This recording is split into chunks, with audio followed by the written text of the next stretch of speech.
नमस्कार, जी पंजाब हरियाणा हिमाचल पर आप सभी का स्वागत है। मैं हूं आपके साथ मोनिका ठाकुर। 25 खबर 25 रिपोर्टर के सफर में हम आपको दिन भर की 25 बड़ी खबरें दिखाएंगे, लेकिन शुरुआत करने वाले हैं पंजाब की बड़ी खबरों के साथ। पंजाब में पुलिस की कार्रवाई फिर से सवालों के घेरे में आ गई है। फिरोजपुर की पुलिस एक ऑपरेशन में लगी हुई थी। ऑपरेशन के फेल होने पर पुलिस ने जी मीडिया संवाददाता देवानंद शर्मा को हिरासत में ले लिया और फिर काफी देर तक हिरासत में रखा। ਫਿਰੋਜ਼ਪੁਰ ਪੁਲਿਸ ਵੱਲੋਂ ਫਰੀਦਕੋਟ ਦੇ ਜੀ ਪੰਜਾਬ ਹਰਿਆਣਾ ਹਿਮਾਚਲ ਦੇ ਪੱਤਰਕਾਰ ਦੇਵਾਨੰਦ ਦੇ ਮਸਲੇ ਤੇ ਅੱਜ ਅਸੀਂ ਐਸਐਸਪੀ ਫਿਰੋਜ਼ਪੁਰ ਦੇ ਨਾਲ ਗੱਲ ਕਰਨਾ ਹੈ। ਉਹਨਾਂ ਨੇ ਬਿਲਕੁਲ ਜਿਹੜਾ ਬਾਈਟ ਦੇ ਤੋਂ ਤਾਂ ਇਨਕਾਰ ਕਰ ਦਿੱਤਾ, ਪਰ ਉਹਨਾਂ ਮੰਨਿਆ ਕਿ ਇਹ ਜਿਹੜੀ ਹੈ ਉਸ ਪੁਲਿਸ ਦੇ ਡੀਐਸਪੀ ਦੀ ਗਲਤੀ है। फरीदकोट में जिला कचहरी के बाहर छापेमारी करने आई फिरोजपुर पुलिस विवादों के घेरे में है। सादा वर्दी में पुलिस एक ऑपरेशन में लगी थी, उनका ऑपरेशन फेल हो गया और खिसियाई पुलिस ने जी मीडिया संवाददाता देवानंद शर्मा को ही हिरासत में ले लिया और काफी देर तक रखा।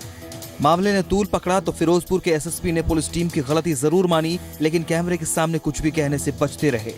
ਫਰੀਦਕੋਟ ਵਿਖੇ ਫਿਰੋਜ਼ਪੁਰ ਦੇ ਕੁਝ ਸਿਵਲ ਮੁਲਾਜ਼ਮਾਂ ਵੱਲੋਂ ਕੁਝ ਬੰਦਿਆਂ ਨੂੰ ਇੱਥੇ ਰਾਉਂਡ ਅਪ ਕੀਤਾ ਗਿਆ ਸੀ ਅਤੇ ਸਾਡੇ ਵੱਲੋਂ ਜੀ ਮੀਡੀਆ ਵੱਲੋਂ ਮੈਂ ਉਸ ਨੂੰ ਕਵਰੇਜ ਕਰ ਰਿਹਾ ਸੀ। ਉੱਥੋਂ ਦੇ ਮੁਲਾਜ਼ਮ ਅਤੇ ਡੀਐਸਪੀ ਸਤਪਾਲ ਸਿੰਘ ਨੇ ਸਾਡੇ ਨਾਲ ਬਦਤਮੀਜ਼ੀ ਕੀਤੀ। ਬਦਤਮੀਜ਼ੀ ਦੌਰਾਨ ਉਹਨਾਂ ਨੇ ਮੀਡੀਆ ਨੂੰ ਗਾਲਾਂ ਵੀ ਕੱਢੀਆਂ ਅਤੇ ਮੈਨੂੰ ਇਸ ਦੌਰਾਨ ਨਾਲ ਹੀ ਆਪਣੀ ਗੱਡੀ 'ਚ ਬਿਠਾ ਕੇ ਫਿਰੋਜ਼ਪੁਰ ਲੈ ਗਏ। ਜਦੋਂ ਉਹਨਾਂ ਨੂੰ ਇਸ ਬਾਰੇ ਸਾਰਾ ਪਤਾ ਲੱਗਾ ਕਿ ਇਹ ਮੀਡੀਆ ਕਰਮੀ ਅਸੀਂ ਗਲਤ ਤੋਂ ਚੱਕ ਲਿਆ ਹੈ, ਕਵਰੇਜ ਦੌਰਾਨ ਸਾਡੇ ਤੋਂ ਗਲਤੀ ਹੋ ਗਈ ਹੈ, ਉਹਨਾਂ ਨੇ ਮੈਨੂੰ 1 ਘੰਟੇ ਬਾਅਦ ਚੁੱਪ ਚਪੀਤੇ ਤੋਂ ਛੱਡ ਦਿੱਤਾ ਗਿਆ। ਇਹ ਮੁੱਢੇ ਤੌਰ ਤੇ ਅਬਡਕਸ਼ਨ ਦਾ ਕੇਸ ਬਣਦਾ, ਗਵਾਹ ਦਾ ਪਰਚਾ ਦਰਜ ਹੋਣਾ ਚਾਹੀਦਾ ਪੁਲਿਸ ਤੇ, ਕਿਉਂਕਿ ਪੁਲਿਸ ਫਰੀਦਕੋਟ ਚ ਆ ਕੇ ਕਚਹਿਰੀਆਂ ਦੇ ਵਿੱਚੋਂ ਬੰਦੇ ਚੱਕ ਰਹੀ ਹੈਗੀ ਹੈ ਔਰ ਇਹਦੇ ਬਾਰੇ ਜ਼ਿਲ੍ਹਾ ਪੁਲਿਸ ਨੂੰ ਕੋਈ ਸੂਚਨਾ ਨਹੀਂ ਹੈਗੀ, ਸੈਸ਼ਨ ਜੱਜ ਨੂੰ ਕੋਈ ਸੂਚਨਾ ਨਹੀਂ ਹੈਗੀ ਔਰ ਜਿਹੜਾ ਪੱਤਰਕਾਰ ਜਿਹਦਾ ਕੋਈ ਕਸੂਰ ਨਹੀਂ ਹੈਗਾ, ਜਿਹੜਾ ਘਟਨਾ ਤੋਂ ਪਾਸੇ ਖੜ ਕੇ ਘਟਨਾ ਦੀ ਕਵਰੇਜ ਕਰ ਰਿਹਾ ਉਹਨੂੰ ਇਸ ਤਰ੍ਹਾਂ ਗ੍ਰਿਫਤਾਰ ਕਰਨਾ ਇਹ ਅਬਡਕਸ਼ਨ ਦਾ ਬਣਦਾ ਹੈਗਾ और वो गवाह का पर्चा दर्ज होना चाहिए और विभागीय कार्रवाई होनी चाहिए। सबसे बड़ा सवाल यही है कि पुलिस ने पत्रकार को उसका काम करने से क्यों रोका। पहचान हो जाने के बावजूद पुलिस देवानंद शर्मा को हिरासत में लेकर क्यों चली गई। तीसरा सवाल ये भी उठता है कि कई घंटे बीत जाने के बावजूद आरोपी पुलिसकर्मियों के खिलाफ कार्रवाई क्यों नहीं हो रही है। ਉਹਨਾਂ ਨੇ ਬਿਲਕੁਲ ਜਿਹੜਾ ਬਾਈਟ ਦੇ ਤੋਂ ਤਾਂ ਇਨਕਾਰ ਕਰ ਦਿੱਤਾ, ਪਰ ਉਹਨਾਂ ਮੰਨਿਆ ਕਿ ਇਹ ਜਿਹੜੀ ਹੈ ਉਸ ਪੁਲਿਸ ਦੇ ਡੀਐਸਪੀ ਦੀ ਗਲਤੀ ਹੈ, ਪੁਲਿਸ ਮੁਲਾਜ਼ਮਾਂ ਦੀ ਗਲਤੀ ਹੈ। ਜੇ ਉਹਨਾਂ ਨੂੰ ਪਤਾ ਲੱਗ ਗਿਆ ਸੀ ਕਿ ਇਹ ਜਿਹੜਾ ਮੀਡੀਆ ਕਰਮੀ ਨੇ ਤਾਂ ਮਸਲਾ ਉੱਥੇ ਹੀ ਉਹਨਾਂ ਨੂੰ ਹੱਲ ਕਰ ਲੈਣਾ ਚਾਹੀਦਾ ਸੀਗਾ, ਪਰ ਉਹਨਾਂ ਨੇ ਕੈਮਰੇ ਦੇ ਸਾਹਮਣੇ ਕੁਝ ਵੀ ਕਹਿਣ ਤੋਂ ਇਨਕਾਰ ਕੀਤਾ। ਗੁਰਦਰਸ਼ਨ ਸਿੰਘ ਸੰਧੂ, ਜੀ ਮੀਡੀਆ, ਫਿਰੋਜ਼ਪੁਰ।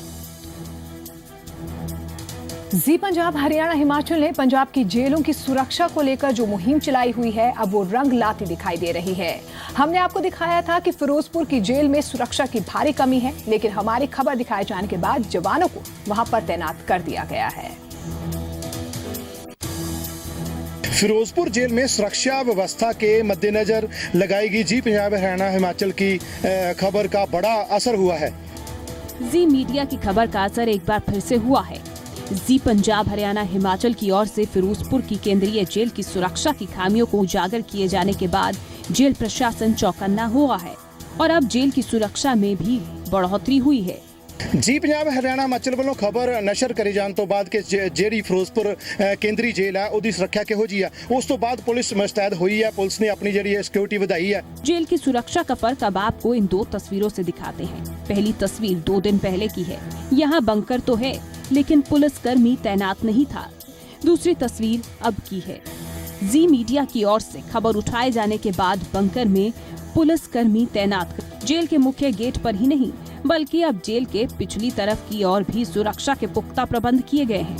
मैं ਤੁਹਾਨੂੰ ਦਿਖਾ ਸਕਦਾ ਕਿ ਆ ਬਿਲਕੁਲ ਪਿਛਲਾ ਪਾਸਾ ਹੈ ਜੇਲ੍ਹ ਦਾ। ਇਹ ਦੀਵਾਰ ਹੈ, ਬੜੀ ਵੱਡੀ ਦੀਵਾਰ ਹੈ। ਉਸ ਤੋਂ ਬਾਅਦ ਇਹ ਗੱਡੀ ਇੱਕ ਖੜੀ ਹੋਈ ਹੈ ਜਿਹਦੇ ਵਿੱਚ ਮੁਲਾਜ਼ਮ ਜਿਹੜੇ ਆ ਉਹ 24 ਘੰਟੇ ਇੱਥੇ ਤੈਨਾਤ ਰਹਿੰਦੇ ਨੇ। नाभा जेल ब्रेक के बाद प्रदेश की जेलों की सुरक्षा पर सवाल उठने लगे थे। जी मीडिया ने जेलों की सुरक्षा का रियलिटी चेक करने के लिए एक मुहिम छेड़ी है और इस मुहिम के जरिए हमने फिरोजपुर की केंद्रीय जेल की खामियों को उजागर किया था। लेकिन अब तसल्ली इस बात की है कि जी मीडिया की ओर से मुद्दा उठाए जाने के बाद जेल की सुरक्षा में पूरी चौकसी बरती जा रही है। जी पंजाब हरियाणा की ओर से पंजाब की जेलों की सुरक्षा की चलाई जा रही मुहिम का बड़ा असर दिखना शुरू हो गया है। गुरदर्शन सिंह संधू, जी मीडिया, फिरोजपुर। पंजाब में ड्रग्स बड़ा सियासी मुद्दा बन गया है। जहां कांग्रेस ने मौजूदा सरकार पर गंभीर आरोप लगाए, तो वहीं बादल सरकार ने ड्रग्स के नाम पर पंजाब को बदनाम करने का आरोप लगाया। पंजाब में ड्रग्स के मुद्दे को मशहूर गायक गुरदास मान ने एक बार फिर से हवा दी है। पंजाब की युवा पीढ़ी को अंदर ही अंदर खा रहा नशा गांवों के गलियों चौराहों, गीतों, फिल्मों और सियासी गलियारों में चर्चा का विषय बना हुआ है। पंजाब की सभी सियासी जमातें अपने अपने हिसाब से नशे की समस्या को पेश करती रही हैं, लेकिन पंजाबी गायकी के बाबा बोहड़ माने जाते गुरदास मान के इस गीत ने एक बार फिर से इस मुद्दे को गरमा दिया है। अगर गुरदास मान जी ने किधरे दिल दे नूं तार नूं जिथे छेड़िया हैगा वे, अपने नौजवानों नूं, अपने पंजाब नूं, अपने गबरूआं नूं जिथे छेड़िया हैगा, साडे पंजाब दी शान सन ये। अज अगर ये सरकार इस गल नूं डराई करे कि पंजाब दे अंदर नशे नहीं सी, ये तां मन्नण वाली गल ही नहीं हैगी। गुरदास मान दा एक गाना मैनूं याद आ, ਉਹ ਕਹਿੰਦਾ रंगला पंजाब होवे, घर दी शराब होवे, मज़ा तां ही आउंदा।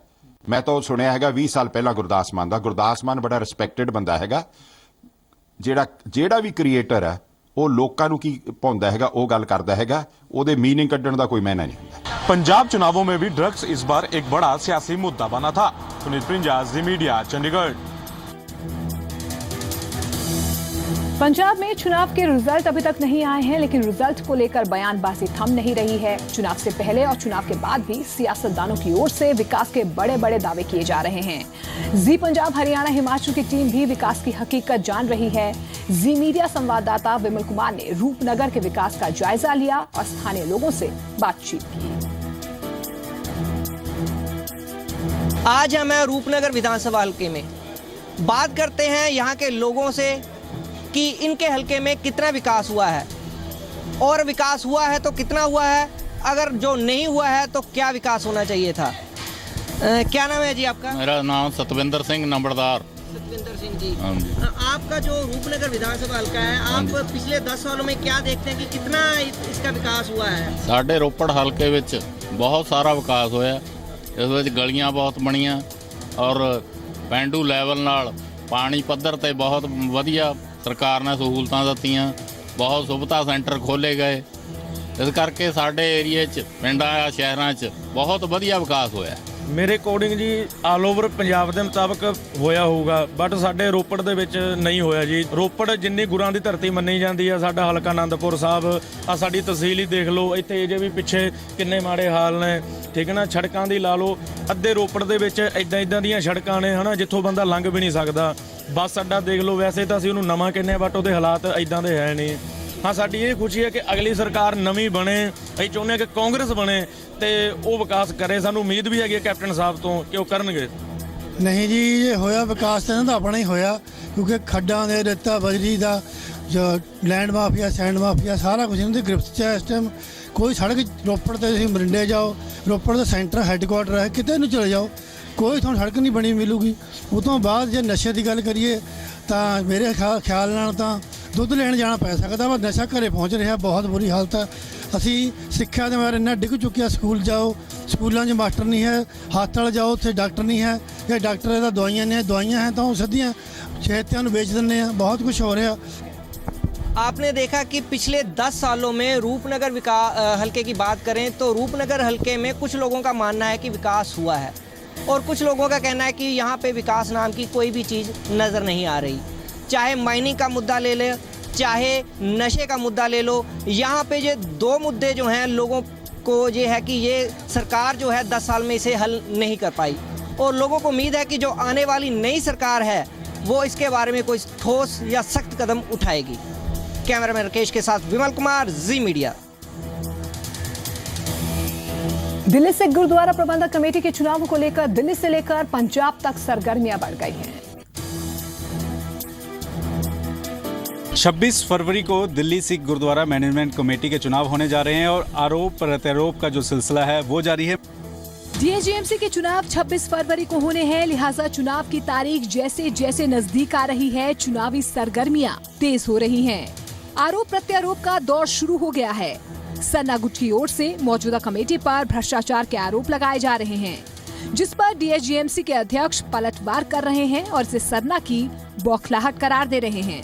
सरना साहब जो हैं वो इसलिए बौखला रहे हैं कि उनको पता है कि उनको पिछली दफ़ा 46 में से 8 सीटें मिली थी और खुद इलेक्शन हार गए थे, और इस दफ़ा भी उनका यही हाल होगा। उसका कारण है कि अगर 15 साल आपने कुछ किया होता तो आप वो बात करते। आप कभी बरगाड़ी की बात करते हैं, आप कभी डेरे की बात करते हैं, आप कभी करप्शन की बात करते हैं। आप ये तो बताएं आपने क्या किया। मंजीत सिंह जीके ने सरना के उन आरोपों का भी खंडन किया जिसमें सरना ने मौजूदा कमेटी पर शिक्षण संस्थाएं बंद करवाने की बात कही। जिस दिन सरना साहब प्रधान बने आज से 12 साल पहले 14 साल पहले पंजाबी बाग जहाँ से इलेक्शन लड़ते हैं गुरु हरकिशन पब्लिक स्कूल में 3200 बच्चा पढ़ता था। जिस दिन मैंने चार्ज लिया उस दिन 750 बच्चा था। सरना साहब जवाब दे दे एजुकेशन किसने तबाह करी। आज मैं वापस वहाँ पे 1400 से ऊपर बच्चे ले गया हूँ। इसका जवाब सरना साहब दे। मेरे तो रिकॉर्ड बोल रहे हैं, मैं तो रिकॉर्ड दिखाऊँ। तमाम तरह के जो सवाल हैं वो एक दूसरे पर उठाए जा रहे हैं। 26 फरवरी को दिल्ली के सिख वोटर तय करेंगे कि कमेटी किसको बनानी है, किसको जिताना है। पंकज कपाही, जी मीडिया, दिल्ली।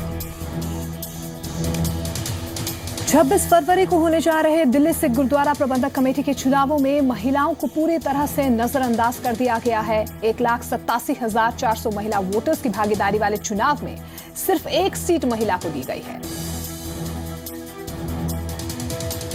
एकमात्र महिला उम्मीदवार सुखविंदर कौर को पंथक सेवा दल ने वार्ड नंबर 26 से चुनावी मैदान में उतारा है। महिला सशक्तिकरण के दावे और वादे तो खूब होते हैं, लेकिन हकीकत उससे कौंसों दूर है। ताजा मामला डीएसजीएमसी चुनाव से जुड़ा है। 46 वार्डों में 300 से ज्यादा उम्मीदवार मैदान में हैं। 2 लाख के करीब महिला वोटर्स हैं। बावजूद इसके महज एक महिला को टिकट मिला है। हैरानी इस बात की है कि 2 प्रमुख सियासी दलों को एक भी योग्य महिला उम्मीदवार नहीं मिली, जिसके बाद शिरोमणि अकाली दल बादल और शिरोमणि अकाली दल दिल्ली के नेता तमाम तर्क देकर स्थिति साफ करने में जुटे हैं।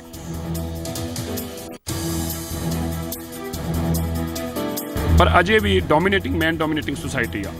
अजे भी लेडीज़ ਜਿਹੜੀਆਂ ਨੇ ਉਹ ਇਹੋ ਜਿਹੇ ਗੁਰੂ ਘਰ ਦੀ ਸੇਵਾ ਚਾਉਣ ਤੋਂ ਥੋੜਾ ਹਿਚਕਿਚਾਉਂਦੀਆਂ ਨੇ। ਤੁਸੀਂ ਦੇਖੋਗੇ ਕਿਸੇ ਸਿੰਘ ਸਭਾ 'ਚ ਬਹੁਤ ਵਿਰਲਾ ਹੀ ਕਿਤੇ 400 ਸਿੰਘ ਸਭਾਵਾਂ 'ਚੋਂ ਕੋਈ ਇੱਕ ਬੀਬੀ ਸਿੰਘ ਸਭਾ ਦੀ ਪ੍ਰਧਾਨ ਹੋ ਸਕਦੀ, ਬਹੁਤ ਵਿਰਲਾ ਇਕੱਲਾ ਕਿਤੇ ਹੋਊਗਾ। ਸੋ ਅਜੇ ਵੀ ਥੋੜਾ ਜਿਹਾ ਹਿਚਕਿਚਾਹਟ ਹੈ, ਆਉਣ ਵਾਲੇ ਟਾਈਮ 'ਚ ਹੋਰ ਘਟੂਗੀ। ਉਹ ਮੈਨੂੰ ਲੱਗਦਾ ਲੇਡੀਜ਼ ਹੋਰ ਅੱਗੇ ਵੱਧ ਪੱਧਰ ਆਉਣਗੇ। ਅਸੀਂ ਤਾਂ ਬਤੇਰੀ ਕੋਸ਼ਿਸ਼ ਕੀਤੀ ਹੈ ਪਰ ਸਾਡੇ ਕੋਲ ਕੋਈ ਯੋਗ ਉਮੀਦਵਾਰ ਜਿਹੜਾ ਸੀ ਆਇਆ ਨਹੀਂ। We have tried our best. ਇਸ ਲਈ ਅਸੀਂ ਆਪਣੇ ਮੈਨੀਫੈਸਟੋ 'ਚ ਪਾਇਆ ਕਿ ਉਹ ਤੋਂ 10% ਸੀਟਾਂ ਜਿਹੜੀਆਂ ਹੈਗੀਆਂ ਉਹ ਰੱਖੀਆਂ ਹੋਣਗੀਆਂ। 40 सीटों पर पहली बार चुनाव लड़ रहा पंथक सेवा दल महज एक महिला को टिकट देकर अपनी पीठ थपथपा रहा है। शिरोमणि अकाली दल बादल की वरिष्ठ उपाध्यक्ष ने इस चुनाव में महिलाओं को दरकिनार करने का आरोप लगाया है। तो साडा कोई कोटा फिक्स नहीं हैगा। मैं अपील भी करती है कि एक कोटा फिक्स होना चाहिए कि 25% एटलीस्ट लेडीज कोटा होना चाहिए कि इको एक लेडी कैंडिडेट पूरी दिल्ली के अंदर असी खड़ा किया। किसी भी पार्टी ने इतनी बड़ी शमूलियत लेडीज को इग्नोर करके कोई एक भी सीट नहीं दी। महिलाओं को ऊंचा उठाना है, क्योंकि जिन जिन से मेरा अभी लिंक बना है इन दिनों में, उनको यही मुझसे उम्मीद है एक महिला होने के नाते मैं उनके सभी मुद्दों पे ध्यान दूं, उसको ऊपर उठाऊं। सेकेंडली, क्योंकि एजुकेशन मेरा फील्ड है, तो मैं ये सोचती हूँ कि एजुकेशन से रिलेटेड जो जो प्रॉब्लम्स लोगों को रही हैं उनको सबको मिटा दिया। पुरुष प्रधान समाज और सोच को बदलने की जिम्मेदारी जितनी सरकार की बनती है उतनी सियासी दलों की भी बनती है। पंकज कपाही, जी मीडिया, दिल्ली।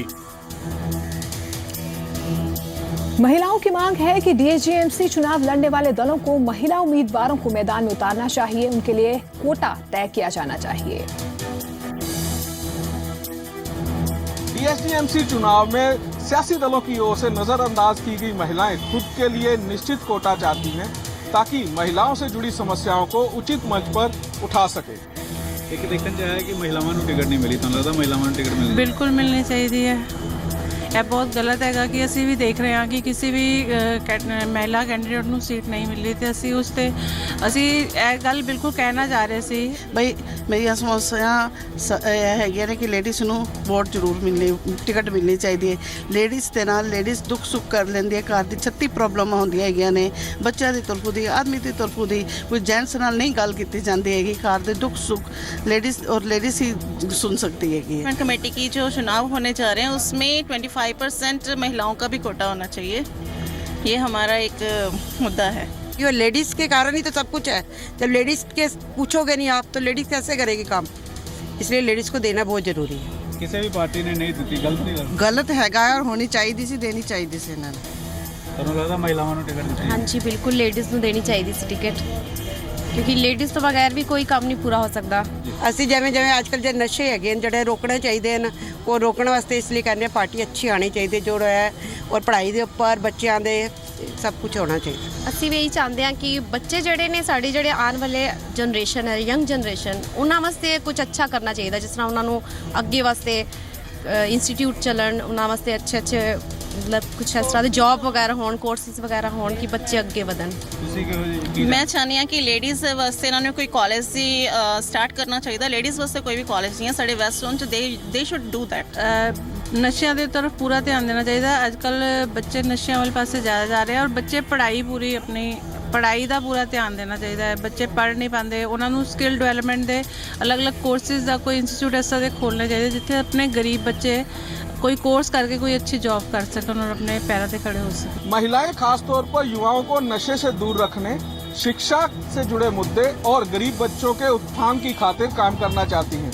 दिल्ली से पंकज कपाही के साथ राजन गोसाई, जी मीडिया। हरियाणा में चल रहे जाट आरक्षण आंदोलन के दौरान बीजेपी ने प्रदेश को राजनीतिक नुकसान होने से बचाने के लिए मोर्चा खोल दिया है, जिसके तहत गांव-गांव में अपने कार्यकर्ताओं की टीमें भेजकर लोगों को सरकार के उठाए कदमों के बारे में जानकारी दी जा रही है। हरियाणा में जाट आंदोलन पर सियासत कर रहे विरोधियों को भाजपा ने निशाने पर लिया है। हरियाणा में जारी जाट आंदोलन से निपटने के लिए सरकार कभी जाट नेताओं से बात कर रही है तो कभी कैबिनेट में मंथन कर रही है। इस बीच आंदोलन के नाम पर सरकार पर हल्ला बोलने वाली इनेलो और कांग्रेस को बीजेपी ने कड़ी फटकार लगाई है। साथ ही विरोधियों के दुष्प्रचार से निपटने के लिए पार्टी ने गांव-गांव तक अपनी टीम को मैदान में उतार दिया है। 90 के 90 विधानसभा क्षेत्रों में कार्यकर्ताओं की बड़ी बड़ी बैठकें करके कार्यकर्ताओं को जनता के बीच में जाकर सही असलियत जो है विपक्षी दलों की, उनकी षड्यंत्र का पर्दाफाश करने के लिए कहा गया है और सरकार ने जो अब तक आरक्षण के विषय में किया है उन सब बातों की जानकारी जनता तक पहुंचाने के लिए निर्देश दिए हैं। सरकार जाट आंदोलन से हो रहे डैमेज कंट्रोल में जुटी हुई है, लेकिन विपक्ष सरकार की कोई दलील मानने को तैयार नहीं है। इनेलो और कांग्रेस ने सरकार पर वादा खिलाफी का आरोप लगाया है।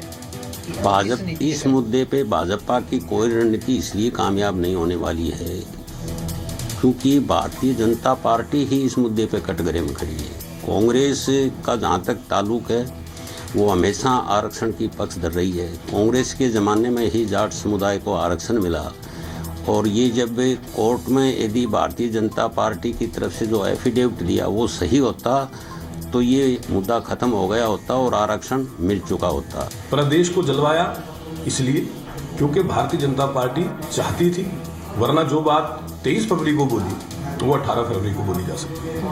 आपने खुद वायदा किया, लिखित में उनसे वायदा किया हुआ है, उन्हीं मांगों को पूरा करने के लिए वो धरने पे बैठे हुए हैं। आप ही का किया हुआ वायदा है तो आप पूरा कर दीजिए। जाट आरक्षण मामले की आज पंजाब हरियाणा हाई कोर्ट में सुनवाई हुई, जो कल भी जारी रहेगी। कुलबीर दीवान, जी मीडिया, चंडीगढ़। हरियाणा के कैबिनेट मंत्री ओम प्रकाश धनखड़ ने भरोसा दिलाया कि सरकार खिलाड़ियों को बेहतर वातावरण मुहैया करवा रही है। हरियाणा के कृषि मंत्री ओम प्रकाश धनखड़ ने खिलाड़ियों को हर संभव मदद देने का भरोसा दिया है। हरियाणा खिलाड़ियों की भूमि है और आने वाले समय में हरियाणवी खिलाड़ी अपने हुनर के दम पर ओलंपिक समेत अन्य अंतर्राष्ट्रीय खेलों में ज्यादा से ज्यादा पदक भारत के लिए लाएंगे। झज्जर में ये बातें हरियाणा के कृषि एवं पंचायत विकास मंत्री ओम प्रकाश धनखड़ ने कही। हरियाणा खिलाड़ियों की भूमि है। हम अंतर्राष्ट्रीय स्तर के ओलंपिक विजेता खिलाड़ी यहाँ तैयार करते हैं और जो भारत का मान सम्मान पूरी दुनिया में बढ़ाते हैं। खेलों का जीवन में बहुत अधिक महत्व है।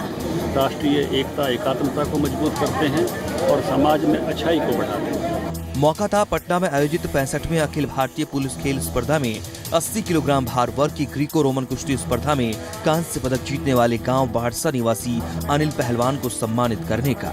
इस दौरान कृषि मंत्री ने प्रदेश की नई खेल नीति का हवाला देते हुए खिलाड़ियों को हर संभव मदद देने का भरोसा भी दिया।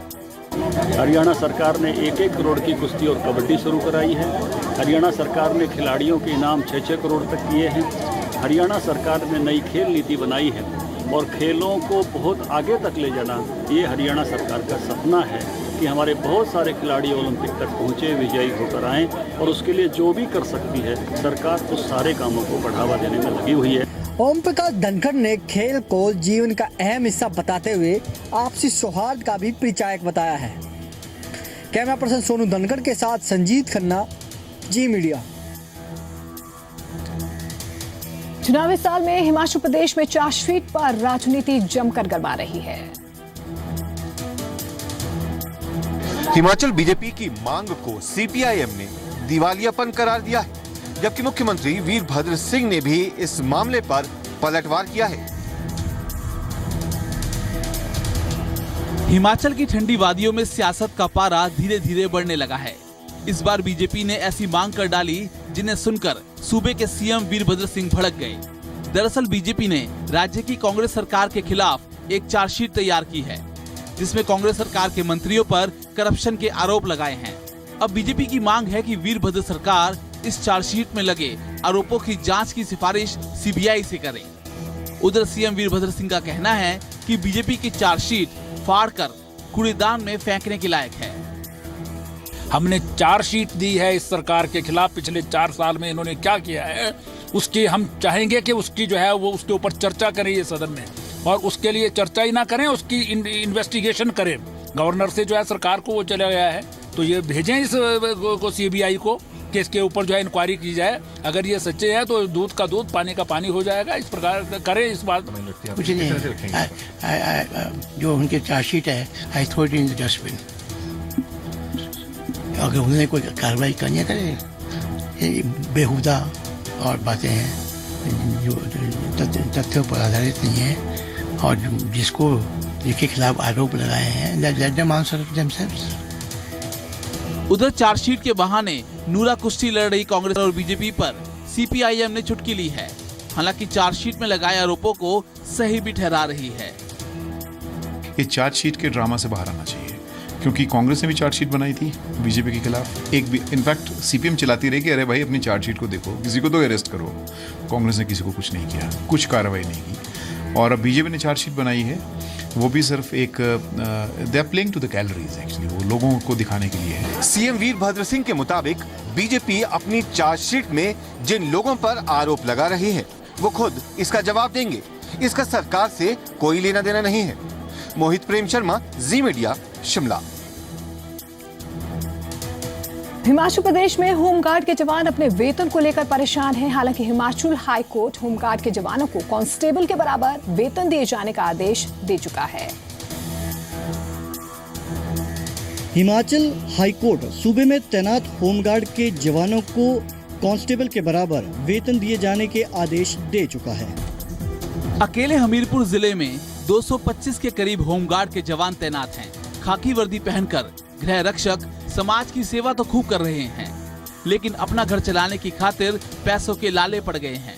होमगार्ड के जवानों को सम्मानजनक वेतन मिलने का रास्ता कोर्ट ने जरूर आसान कर दिया, लेकिन विभाग ने वेतन और एरियर देने के बजाय हाथ खड़े कर दिए। बीते 3 महीनों से होमगार्ड के जवानों को सैलरी नहीं मिली है। ऐसे में आप अंदाजा लगा सकते हैं कि गृह रक्षकों का घर कैसे चल रहा होगा। आया कि पेमेंट पे रुकती है, तो हम बार बार फ़ोन भी करते हैं, पता करते रहते हैं कि बस्ट आया कि नहीं आया। पता नहीं इसी विभाग के साथ ऐसा करते हैं कि सबके साथ ऐसा होता है। सभी को प्रॉब्लम आती है। जैसे अभी कई ड्यूटी में जाते हैं, कुछ दिन हमें बुलाते हैं, कई दिन हम घर भी रहना पड़ता है, तो सबको पैसे की आजकल प्रॉब्लम आती है। बच्चों की पढ़ाई के लिए कठिनाई आती है। हर कोई चाहता है कि हमारे बच्चे बहुत बड़े ऑफिसर बने, तो हमारे पास पैसे नहीं होंगे तो हम कैसे उनको स्टैंड करेंगे। उधर हमीरपुर के एसएसपी बजट की कमी का रोना रो रहे हैं।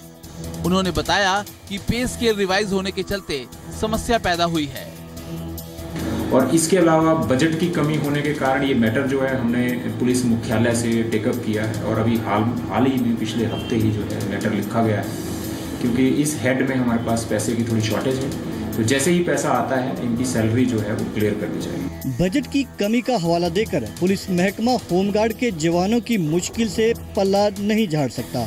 हमीरपुर से अरविंदर सिंह, जी मीडिया। शिमला में नियमों को ताक पर रखकर पेइंग गेस्ट का कारोबार धड़ल्ले से जारी है। शिमला में गैर कानूनी तरीके से पेइंग गेस्ट का खेल चल रहा है। शिमला में पेइंग गेस्ट का धंधा नियमों को ताक पर रखकर धड़ल्ले से चल रहा है। ज्यादातर लोग अपने रिहायशी मकानों में इस काम को अवैध रूप से चला रहे हैं, जबकि ये काम कमर्शियल एक्टिविटी का हिस्सा है।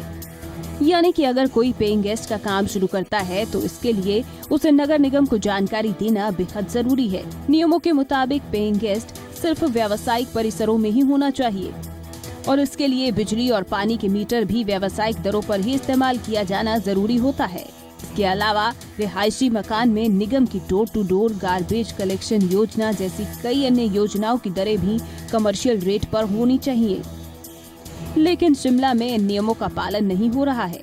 ऐसा नहीं है कि शिमला नगर निगम प्रशासन अवैध पीजी के धंधे से अनजान है। निगम के डिप्टी मेयर टिकेंद्र पवार की माने तो इस तरह की पीजी के लिए निगम सर्वे कर रहा है। हम सर्वे करा रहे हैं, हमने हाउस से बोला है 100 से भी ज्यादा है, डेफिनेटली 100 से ज्यादा है ये।